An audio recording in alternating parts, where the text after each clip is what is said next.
What if I told you that one of Britain's most beloved pop stars spent more than 60 years in the spotlight, yet the world still doesn't truly know who he is?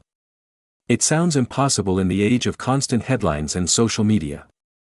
But for Cliff Richard, mystery became part of the story.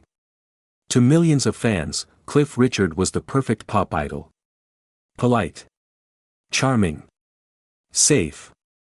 The young man who helped introduce rock and roll to Britain in 1958 with the explosive hit, Move It. At a time when the music industry was still figuring out how to handle youth culture, Cliff appeared like a carefully balanced answer, rebellious enough for teenagers, respectable enough for their parents. And the rise happened fast. Within months, he was everywhere. Television shows. Teen magazines. Concert halls packed with screaming fans. The press even started calling him Britain's Elvis. But behind that growing fame, something unusual was happening. Cliff was building a career on discipline and control.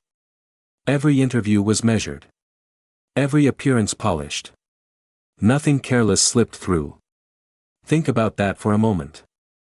In an industry fueled by scandal and chaos, Cliff Richard chose the opposite path, silence. By the 1960s, he had already become more than just a singer. He represented a version of modern Britain that still felt respectable and traditional. When he performed Congratulations at the 1968 Eurovision Song Contest, he wasn't just a pop star anymore. He had become a national symbol. But fame can be a strange cage. As the 1970s arrived and music became louder and more rebellious, Cliff didn't chase trends. Instead, he leaned into faith, speaking openly about Christianity and shaping his music around uplifting messages. While many artists made headlines for chaotic personal lives, Cliff remained something rare, a celebrity with no public scandals, no confirmed relationships, and almost no private revelations. And that silence created a paradox. The less he said, the more people wondered. Who was the real Cliff Richard? Why had he never married? Why did he keep his private world completely hidden? For decades, he answered with the same quiet philosophy: some things simply don't belong to the public. In 1995, when he was knighted and became Sir Cliff Richard, the image seemed complete. A pop singer who had transformed into a respected cultural figure. Yet the mystery remained intact. Then came 2014. Police unexpectedly searched his home in Berkshire during an investigation that was broadcast live by the media. The images shocked Britain. For the first time in his career, Cliff Richard's carefully protected privacy collapsed in front of millions of viewers.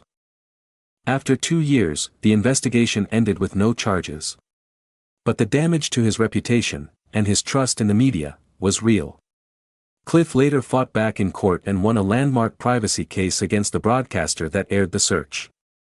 His victory sparked a nationwide debate about how far the media should go when reporting on public figures.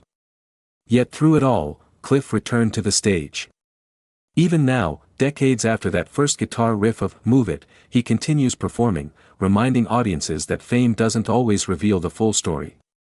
Sometimes the most fascinating thing about a legend is what they choose not to share. And if stories like this make you look at famous lives a little differently, stay with the channel, because behind every icon is a story far more complicated than the spotlight ever shows.